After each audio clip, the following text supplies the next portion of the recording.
This hunter got probably the clearest up-close Sasquatch photo ever, and I guarantee you it will leave you speechless. So grab a cup of coffee and enjoy this walk through Sasquatch territory. I can't believe I'm even writing you this email. The fact that I made it out of my encounter alive to tell the tale is a miracle, and the photo I got of the Sasquatch, or whatever the creature was, is a bonus. I'll attach the photo at the end of this email. Feel free to share this on your channel. So to get to the point, I was hunting this past November in West Virginia, the east side of West Virginia where it borders Virginia. Rugged terrain there, you'll know if you've been. Crazy roads and steep gradients. The road to the land I was hunting on was like that. It's the type of road you need four-wheel drive on, and even then it's a gamble. Well, I'm a gambling man, and the isolation of that place makes it great hunting ground. It was a cold morning, clear skies. First day of hunting season, and I was hoping to bring back a big buck. I had a cup of coffee and headed out. I stopped at a McDonald's for something to eat, and then went on my way to the steep road that leads to buck heaven. I really had a good feeling about that day. I wore my lucky camo hat. It seemed like every time I'd wear that cap, I'd come back with something. And this day would be no different. Around 9 a.m., I reached the top of that steep dirt road and parked at the first pull-off. I didn't break down on the way there, and there were no cars there. So far, so good. Had the place to myself, and man, was the forest quiet. Good place for a man to clear his head. There isn't much to tell of during the first several hours. I missed a huge 9-pointer, and I was kicking myself for missing that buck, thinking maybe my lucky hat wore off. The day wore on, and I didn't see any more deer. It was amazing. There must have been some sort of localized deer extinction happening on that mountain. Never a time I'd gone there, and it'd been so dead, it was real dead. Yeah, that's the right word for it. I didn't even see a squirrel or a rabbit. I was about 4 miles out from where I parked, standing in a clearing under some old power lines that run over the mountain. My shadow was long and the sun was setting. As I looked towards the horizon, I realized I had only a couple hours of daylight left. There was a good view of the valley below me, and I could even see the McDonald's where I stopped in the morning. Reminded me I was hungry, hadn't eaten anything since breakfast. Even though I wasn't going to be bringing back a buck, a quarter-pounder with cheese sounded real good right about then. So I began my trek back, following the power lines, which would eventually lead me to the road, hopefully before nightfall. About a mile into the hike, I heard a low thud in the distance, and a few more. The noise was so far off I wasn't sure where it was coming from. It sounded like construction work. Didn't make sense, only infrastructure up on that mountain is the old power poles. Could be some workers fixing them up, I thought. My theory was confirmed as I got closer. Somewhere along the power line's path, the sound was coming from, but I still couldn't see any workers. Preparing myself for an odd encounter, I continued my walk. Abruptly, I was furnished and all, and like I said, no one goes up on this mountain. Therefore, nobody would anticipate me. I didn't want anyone to be surprised. It turns out that I would be the one caught off guard. I realized the noise wasn't coming from the power poles when I got within about 100 feet of it. They were about 30 feet to the right of it at the forest's edge. Additionally, it was not the work of a power line. Rather, it was the sound of a tree being cut down. Who in their right mind would use an axe to cut down a tree right next to those power lines? I was going to inform whoever it was that this is not the appropriate location for tree felling. I walked over there as I considered what to say. "Hey buddy, what are you thinking about doing?" I thought, yes, that sounds good. Then I realized how big the guy was. I could tell that he was a few feet taller than me even from a distance. As a result, I thought I might need to behave more calmly. Perhaps something along the lines of, "Do you have a permit to fell trees here?" I couldn't tell if I was looking at a person any longer as I got even closer. I had no idea what it was at all. Still chopping at the tree, it was pointing away from me. He was watching me from a distance as I crouched in the tall, dead grass. He hadn't noticed me yet because he was so preoccupied with his frantic tree hacking. A small voice in my head kept telling me that it was a Sasquatch with a big foot as I looked at him. I continued to ignore it because I had always believed that everything was a myth, still trying to come up with a reason that makes sense. Furthermore, to come clean with you, I was unable to consider any. At some point, I had to accept that I was looking at a Sasquatch, The Sasquatch was less than 100 feet away, and there I was holding a gun. I began to consider an idea that I would later regret. Imagine if, as opposed to returning $1, I returned a Sasquatch. I would be known. One of the most amazing discoveries of all time would go down in history as this. I would be enhancing science. What amount could they pay me for it? Most likely a lot. I could eliminate a lot of debt. With my wife, we are moving into a better house. Maybe give to charity. Some portion of me was all the while saying, don't do it. Living organism. Furthermore, the opposite side of me contended, well, no doubt, a deer or a squirrel is as well. They are creatures that God put on this planet for us people to chase and eat. And try not to let me know you will eat the mother-loving Yeti. To put it another way, I argued with myself repeatedly but just couldn't decide. I finally fired the weapon, just to see how the Sasquatch would appear to me. Also, man, I thought twice about it. The animal stopped right away and turned to face me, and he spoke clearly and loudly, which surprised me. Don't fire. What exactly? How is it fluent in English? This was interesting for me. I immediately started apologizing and lowered the gun. Despite the fact that I had never heard of an animal speaking English, I continued to doubt this man's humanity. This was clearly more than just an animal then. Many creatures do not receive the gift of speech from God. I was ashamed of myself, so I walked over and tried to explain myself while the giant stood still, observing every move I made with his intense gaze, looking back at me and nervously at the gun. Man, I swear to God that I thought you were something like a grizzly bear. It was a fabrication, and grizzlies do not exist in West Virginia at all. However, it was the best I could come up with. He quickly answered, it was outfit. Man, what are you doing here wearing a costume? I stated that to be somewhat risky, particularly during hunting season, don't you think? I play actors. An actor in my mind. Everything made sense, all things considered, until it didn't. When I looked around, nothing was there. No cameras, no crew, no director. What do you mean by acting in movies then? He didn't answer. Or were you referring to a service like YouTube? He gave the impression of not knowing what to say before nodding. I inquired about YouTube. Do you have a channel there? He said yes after making a second pause and looking around. Oh, that's really cool, man. I always watch YouTube. How do you call your channel? Dead quiet for a couple of moments, so I asked him once again. What is your channel called? Then, at that point, he communicated in something in a language that seemed like Chinese genuine quick. I had no concept of what he had said or meant. As a result, I just said, okay, I'll look it up when I get home. He kept looking at my gun, then at me, and then back at my gun again all the time. I could see he was truly apprehensive. I apologized once more because I was sorry and felt bad. I didn't intend to point this at you. I genuinely want to believe that you figure out, sibling, and held out my hand. He just gave me a deadpan look as he stared at me. Man, you're a really good actor. So you simply go over here in a Bigfoot ensemble and claim to be a Bigfoot. Do you see me right now? He responded that it was costume. It was peculiar. I already knew that from him. I was quiet briefly and afterward asked, indeed, where did you get the outfit? MacDonald then abruptly ended the conversation and put his hand on his head, as if feeling self-disappointed for a brief moment. Walmart, he said to himself as a correction. This costume was unlike anything else I had seen at Walmart. Even at Walmart, I don't think I've ever seen a gorilla suit. This was an item of Hollywood professional quality, genuinely superior to anything I had ever seen before. It appeared more realistic than the Patterson Gimlin movie.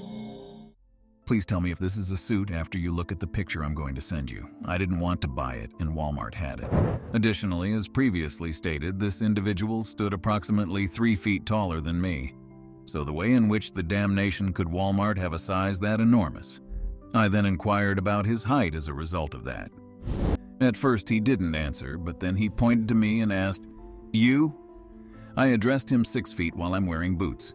Also, he immediately appeared to gauge the separation from the highest point of his head to mine, and afterward answered, "Me 8." It appeared as though he had just decided on that number on the spot. Like he had no understanding of what our estimation framework is. It remained odd. despite the possibility that he was Canadian or something and was unfamiliar with the imperial system.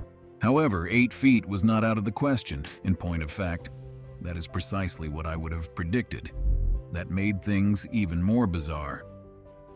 What number of 8 feet tall individuals are there on the planet? Something else I actually didn't comprehend was the reason he was hacking down a tree so near an electrical cable. What was the connection between that and a YouTube video? So I essentially asked him. His mouth gradually shaped a smile while his eyes remained unaffected and dead, and he began giggling. Bad, no doubt. Avoid doing this. Cutting down trees is bad. You don't cleave down trees. Forest is not destroyed by men. Animal habitat is not destroyed by humans. Men don't kill nature. I reasoned that he was a liberal.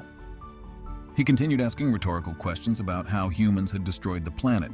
Frankly, in the event that he wasn't 3 feet taller than me, I could have begun the discussion with him. However, as I previously stated, he has some valid points. I still didn't understand why he was cutting down a tree next to a power line because he didn't really respond to the question. I had another thing I needed to ask him. I asked if he would mind if I took a picture with you before I left. I wanted a picture so that people could see that I wasn't being mean. When I mentioned that I met a young YouTuber who was 8 feet tall and dressed in a Sasquatch costume in the middle of nowhere. He didn't respond when I asked him, which seemed to be typical for this guy, man, a few words. But he didn't seem to mind, so I went over and got my phone out and stood next to him, aimed it at us and took a photograph. After that, I said, "Well, it was nice meeting you, man," as I looked up at him. "Best of luck on your video." He looked at my phone with a confused expression and ignored my goodbye. He said, "Wait, me see," just as I was about to leave. "Would you like to see the image?" I gave him the phone after he gave me a head nod. I figured he needed to ensure he searched in it. A look of rage filled his face as he looked down at the phone he was holding in his hand. I stated, "Don't like it. Would you like to try something else?" He regained self-control and declared, No, it's good." And afterward, impersonating me, he said, "Pleasant gathering, you man," and held out his hand. His current desire to shake my hand seemed odd to me. Despite that, I extended my hand to him, and he took it with a deadpan smile. And then, in a flash, he did something resembling a jiu-jitsu takedown on me, which disarmed me, also breaking my wrist. Then, at that point, he tossed my telephone on the ground and trampled it until it was totally broken, annihilating any proof. He swiftly picked up my rifle from the ground and pointed it at me with a menacing expression. He was holding the gun backwards, despite the fact that it posed little threat to me. He turned around and sprinted off into the forest, still holding my rifle, before walking back about 40 feet. I was all by myself on that mountainside with the wild man who now had a gun, and the sun was just beginning to set. Thankfully, he didn't know how to use it, though. First inquiry I had was, might I at any point actually walk? I ain't old, yet I ain't youthful either, and I didn't know what else could have been broken other than my wrist. Nevertheless, I was able to stand up. To be honest, I was in pain as I took each step one at a time. Something told me to go get the phone and bring it with me as I staggered back to my truck, so I stumbled back to where the Yeti tossed it on the ground. The broken glass was scattered all over the ground after I took whatever was left of it. I set out at a painfully slow pace to walk the 3 miles back to the truck as the last sun rays set over the mountain on the other side of the valley. I was not doing so great, intellectually as well as actually. I was a distrustful man, and I was an easy target strolling along those electrical cables. My body was shaken by every forest noise like a flurry of pure terror. I began to hear something about a stone's throw to my right when I reached a certain point where the path was surrounded on both sides by pine. It sounded like rustling leaves, so I came to a stop and the sound stopped. When I began walking once more, the noise returned. It sounded like something was following my movements and moving in the same direction. Once more I halted, and it halted. I could hear it whenever I moved, but when I stopped, it stopped. I could tell that someone was watching me. I was forced to carry on regardless. What else was there to do? I started singing a church hymn that I had memorized because I was aware that it could sense my fear. Also, in the long run, the animal quit following me and consistently quiet again aside from my strides and a periodic owl. I drove down that road so carelessly when I got back to my truck that I almost drove off the mountainside a few times. I didn't actually attempt to clear up for my better half what happened when I got back. I just said that I fell, which is why the phone and my wrist were broken. I chose to sort it out up the following day. I mean, my wrist, the phone seemed lost to me. The doctors were extremely skeptical that I fell while hunting because I had a long list of other minor injuries. They probably would have sent me to a psychiatrist if I told them what really happened. I was watching sports with my dog in my recliner that evening. On the other side of town, my wife was out with a friend. All of a sudden, the lights went out. The power was off. What's more, obviously, my psyche went right back to the crazy man on the mountain hacking that tree right close to the electrical cables. I was absolutely certain that he was the one to blame, because there was neither bad weather nor anything else. When my wife got home, she informed me that her friend's house had also lost power. It ended up being a huge scope blackout that impacted a ton of the district. The following day, the electric organization revealed a progression of brought-down trees that arrived on different lines, numerous as opposed to one. So, was the Sasquatch or those mountains the mastermind behind this plot? It certainly looked like it. If you think about it, the fact that this occurred at the beginning of hunting season also makes a lot of sense. Because some of us, like myself, were so stupid to just about shoot a Sasquatch, I think the Sasquatch dislike us hunters. Therefore, it's possible that this was a minor form of retaliation on their part. They might act differently later, Lord knows. Now, regarding my phone, Alan, a colleague of mine, is an expert in technology. He's one of them tech wizards. And when I was talking to him at work about how my phone broke and I lost some important data on it, he offered to attempt to assist me in retrieving some of the files. Presently, I never told him precisely what significant data I lost. The photo of the Sasquatch was really the only valuable thing on that phone. The remainder consisted solely of drunk selfies I took of myself. Unless you were successful in retrieving the Sasquatch image, I would not discuss it. So we returned to his home and he took the capacity chip from my telephone and did some tech wizardry. Furthermore, inevitably he had the option to stack a portion of those photographs onto his PC. He started laughing at me in the first one, which was one of those drunk selfies I took. Second one was two in the third. I had no idea how many there were at all. We arrived at the Sasquatch selfie after more than a dozen of those. Also, Alan recently said, "What on God's green earth is this?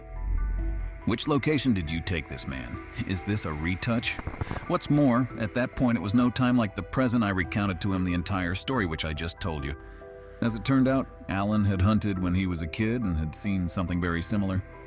Furthermore, throughout the following days, I was stunned that over around 50% individuals I showed it to looked at me dead without flinching and said in 1976 I witnessed the same thing.